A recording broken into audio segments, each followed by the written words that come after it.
Bismillahirrahmanirrahim ya. Yang pertama tadi apa? Sifat wajib bagi Allah itu ada 20 ya. Nah, 20-nya itu dimulai dari Wallahu mawjud ya. Allah itu wujud. Nah, wujud itu dalilnya apa? Nah, itu karena kita jelaskan kemarin apa? Di Al-Quran itu tidak ada yang menyebutkan sifat Allah itu langsung wujud, itu tidak ada ya. Tetapi kita sebagai orang yang berakal itu tidak bisa menerima kalau Tuhan itu tidak ada. Alasannya apa? Nah ini alasannya karena alam ini sudah terlanjur wujud ya. Kita sudah melihat ya, alam ini ada langit, ada bumi, ada segala macam yang tercipta. Nah, yang tercipta ini kan artinya wujud. Nah, wujud harus diciptakan oleh sesuatu yang wujud juga. Ya, kan tidak mungkin ya ada sesuatu tapi tidak ada penciptanya. Nah, inilah dalil wujud. Makanya apa?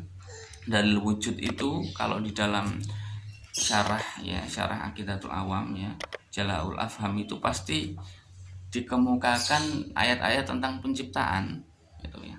Misalnya ini boleh dicatat ya. Al-Baqarah ayat 20 ya. Al-Baqarah ayat 20 itu disebutkan apa? Ya ayyuhan nasu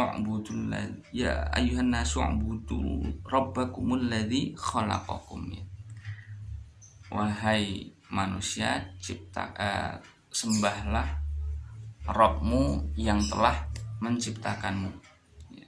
Nah, menciptakan ini adalah bukti eksistensi karena manusia ada ya. Karena manusia ada berarti ada yang menciptakan. Yang menciptakannya itu adalah Rabb ya, gitu ya. Itu salah satu bentuk logikanya seperti itu. Kemudian yang sudah kita bahas kemarin ya, karena seluruh sifat-sifat Allah ya itu harus menempel pada zat ya, karena tidak mungkin sifat itu tidak ada yang disifati, tidak mungkin sifat itu nggak ada mausufnya. Berarti sifat itu harus menempel pada zat. Nah, itulah dalil dari wujudnya Allah ya, walaupun tidak disebutkan ya di dalam Al-Quran atau di dalam misalnya aqaid yang lain. Kemudian yang ketiga, karena ya di dunia ini ada yang percaya eksistensi Tuhan dan ada yang tidak percaya. Makanya supaya lebih mempermudah itu dibagi dua ya, ada yang percaya dan ada yang tidak percaya. Nah, inilah ketika kita sebutkan sifat wujud, maka manusia ini langsung terbagi ke dalam dua hal, ke dalam dua kelompok. Yang pertama, kelompok yang percaya adanya Tuhan ya, berarti orang-orang yang mengimani adanya kekuatan langit, dan orang yang tidak mempercayai adanya Tuhan, berarti orang yang tidak mempercayai eksistensi kekuatan langit. Nah, itu ya. Jadi seperti itu. Nah, seperti yang sudah kita bahas kemarin, ketika kita membahas sifat wajib, langsung terbayang dalam benak kita sifat mustahilnya ya, karena di Aqidatul Awam tidak disebutkan sifat mustahilnya, jadi disebutkan saja wajibnya. Langsung saja kita bahas sifat mustahilnya supaya lebih simpel ya. Berarti kalau wujud ada, berarti lawannya atau mustahilnya adalah tidak ada. Tidak ada itu apa? Dalam bahasa ilmu akidah namanya adam ya, adam memakai ain ya, adam. Adam artinya tidak ada ya. Ya. Adam boleh dicatat. Ya. Tidak mungkin ya alam semesta yang wujud ini diciptakan oleh sesuatu yang tidak ada ya. Kalau dalam ilmu matematika itu ada ya, ilmuwan matematika di Amerika itu ya, dia membuktikan eksistensi Tuhan itu dengan cara matematis ya. Ya. Misalnya seperti ini contohnya ya. Ada itu satu ya, misal contoh, ada itu satu, nggak ada itu nol. Silahkan Anda kalkulasikan angka nol dengan bentuk apapun, itu hasilnya akan nol ya. 0 tambah 0 atau 0 kurang 0, 0 kali 0, 0 dibagi 0, 0 pokoknya terus, 0 dengan 0 terus.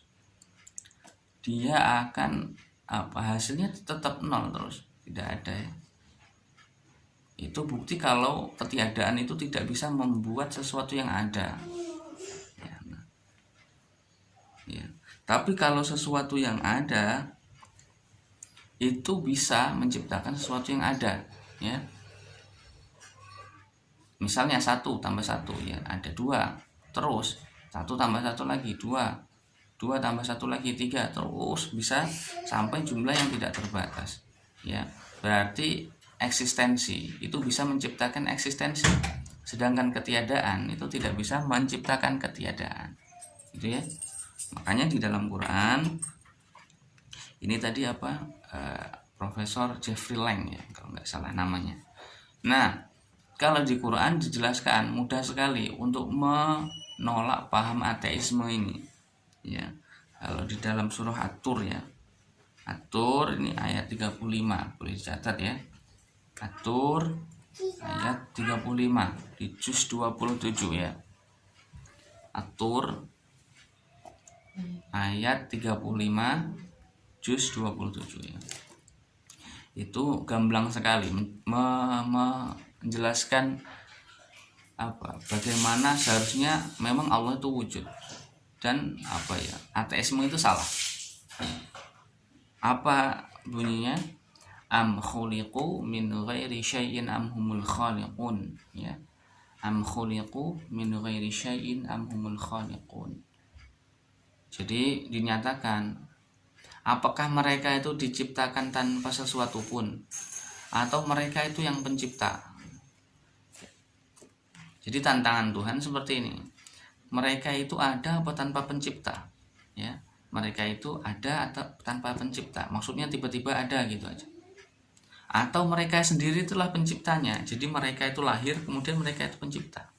Kan nggak masuk akal semua ya. Ya, seperti yang kita bahas kemarin, seorang ateis pun itu tidak akan bisa menerima kalau misalnya dinyatakan kebakaran ini tidak ada penyebabnya, itu nggak bisa ya. Karena menurut mereka harus ada sebab yang menimbulkan kebakaran. Nah itu, kalau itu dirunut lebih tinggi, sebenarnya segala sesuatu itu ada penyebabnya. Mereka misalnya ilmuwan, kenapa bumi itu berotasi nggak terhadap matahari? Karena ada gravitasi seperti ini ya. Kenapa ada gravitasi? Karena benda ini semuanya memiliki massa. Kenapa memiliki massa? Karena ini terus. Karena semua karena ini kalau diurunut terus ke atas maka akan sampai kepada pemahaman tentang wujud Tuhan. Itu ya. Itu dalam wujud ya. Jadi sifat Allah ini menjadi kajian ilmu kalam, jadi sangat rumit untuk dibahas. Nah ini untuk wujud ya, sudah cukup ya. Kalau bahasa orang Badui malah lebih lucu ya. Kemarin seperti yang dijelaskan itu, orang Badui itu malah memberikan istidlalnya seperti ini. Misalnya ditanya oleh Imam Asy'ari ya, Imam Asy'ari ketika menyusun kerangka berpikir secara ilmiah dalam mengenal wujud Allah itu bingung apakah orang awam itu bisa menjelaskan seperti ini. Mainlah ke dusun, ketemu orang yang lagi mengembala kambing lah. Ditanyai, "Syekh, bagaimana kok bisa mengenal Tuhan?" Malah dimaki-maki Imam Asy'ari itu. Terus dia ngomong, kalau ada kotoran ya ada sapinya, ada kudanya. Kalau ada tapak kaki berarti ada orang yang baru lewat. Nah intinya segala sesuatu itu ada athar ya. Athar itu bekas Nah, dalam ilmu tasawuf seluruh makhluk itu disebut athar ya. Jadi seluruh dalam ilmu tasawuf makhluk itu disebut athar ya, karena dia adalah bekas dari wujud ya. Jadi Allah itu wujud, kemudian membekaskan wujudnya itu dengan mewujudkan makhluk. Itu ya.